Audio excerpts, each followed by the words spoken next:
అవతల వాళ్ళనమాట, మాసెస్, మనము అవతల చూసే వాళ్ళని.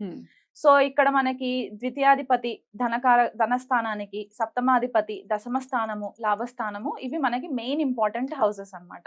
ఈ కాంబినేషన్స్ కి అఫ్లిక్షన్స్ లేకుండా, అంటే కొన్నిసార్లు రాహుకేతు జనరలీ పాపగ్రహాలు కాబట్టి ఆ కాంబినేషన్స్ మనకి పడకుండా ఉండడము, అంటే సెవెంత్ ప్లేస్ లో వాళ్ళు ఉండడము పార్ట్నర్షిప్స్ కి ప్రాబ్లం అవుతుంది. కేతు సప్తమ స్థానంలో ఉందనుకోండి, పార్ట్నర్షిప్స్ లాంగ్ లాస్టింగ్ ఉండవు, కట్ అయిపోతుంది. ఎందుకంటే కేతు కట్ చేసేస్తాడు అన్నమాట, కట్ చేసేస్తాడు.